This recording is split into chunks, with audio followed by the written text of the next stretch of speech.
वो 15 साल का था तब उसके पिता का देहांत हो गया। इसी कारण मनीष को ही घर की जिम्मेदारी उठानी पड़ी। मनीष की बड़ी बहन सुलेखा की शादी में जो उसके पिता ने कर्जा लिया था, उसे उतारने के लिए मनीष ने अपना घर भी बेच दिया और माँ के साथ किराए के घर में रहने लगा।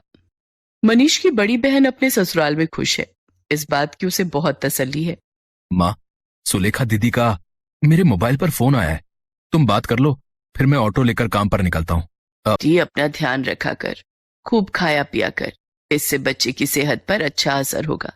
अब बस यही इच्छा है कि जल्दी से मैं नानी बन जाऊं और मनीष मामा। बस मनीष के लिए अच्छी सी लड़की ढूंढ लो जो घर संभाल ले। माँ, मुझे देर हो रही है, बाद में बात कर लेना। अच्छा सुलेखा, मैं तेरे से बाद में बात करती हूँ, मनीष को देर हो रही है। मनीष ऑटो लेकर काम पर निकलता है। वो सवारी का इंतजार कर रहा था, तभी उसका एक साथी जो उसकी तरह ऑटो चलाता था, वो किसी लड़की से झगड़ रहा था। अरे देखिए मैडम, ऐसा थोड़ी होता है? जब आपने मुझे यहाँ छोड़ने के लिए पैसे तय किए हैं तो चुपचाप मेरे पैसे दे दो ना। भैया, मैंने आपको बोला ना, मेरा पर्स रास्ते में कहीं गिर गया। मेरा मोबाइल फोन भी उसी में है और सारे पैसे भी।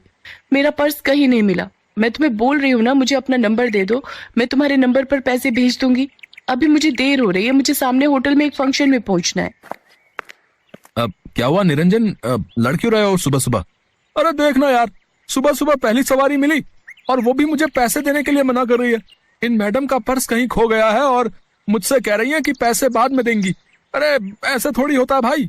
कोई बात नहीं निरंजन, कभी कभी किसी की परेशानी को भी समझना चाहिए। एक काम कर, तेरे कितने पैसे बने मैं दे देता हूँ, ये मैडम मुझे बाद में दे देंगी। मनीष निरंजन को ऑटो के 200 रुपए दे देता है।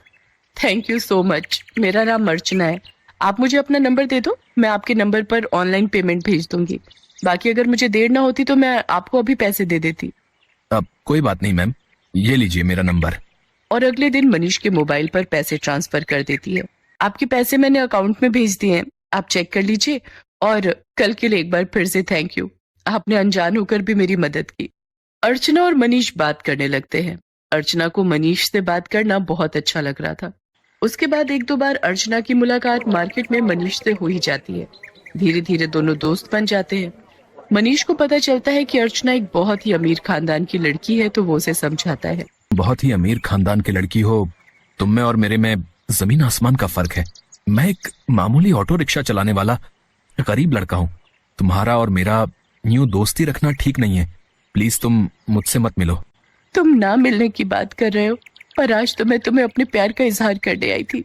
मैं तुम्हें बहुत पसंद करती हूँ मनीष। मैं अपनी आगे आने वाली पूरी लाइफ तुम्हारे साथ मिलकर जीना चाहती हूँ।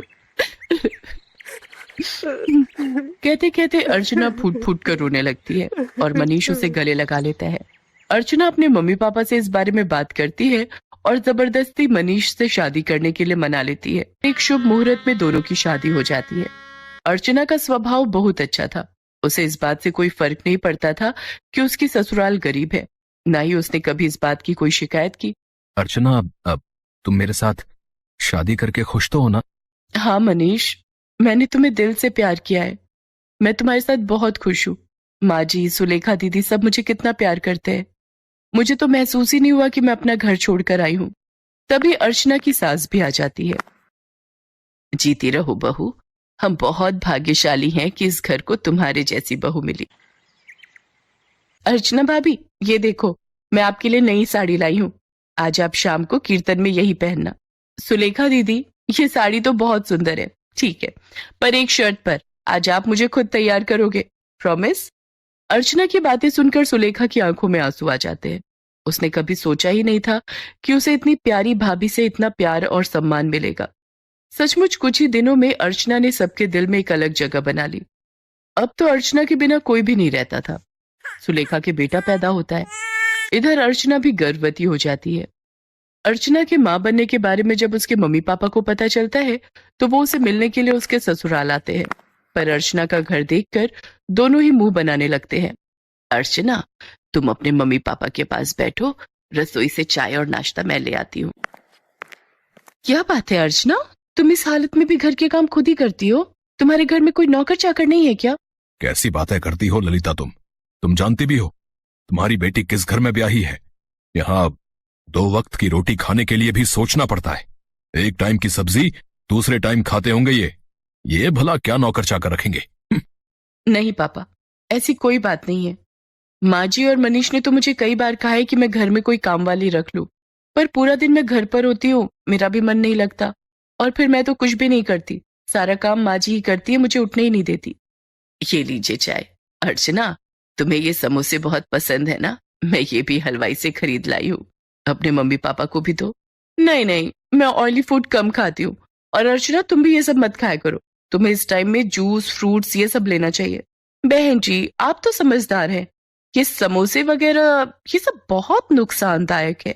मम्मी, आप मेरी टेंशन मत लो, माँ जी मेरा पूरा ख्याल रखती है। वो मुझे समय पर जूस फ्रूट दूध दही सब्जियां और सब कुछ खाने के लिए देती है। तभी अर्चना की ननद सुलेखा भी आ जाती है। अर्चना भाभी, मैंने डॉक्टर से अपॉइंटमेंट ले लिया है, कल सुबह 11 बजे आपको मेरे साथ चलना है, तो आपका चेकअप हो जाएगा और बाकी जो इंजेक्शन वगैरह।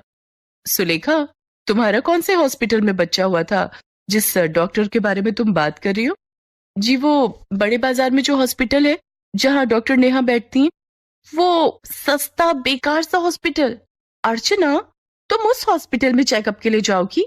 तुम्हारा दिमाग तो ठीक है? अर्चना, तुम एक मामूली से हॉस्पिटल में चेकअप के लिए जाओगी?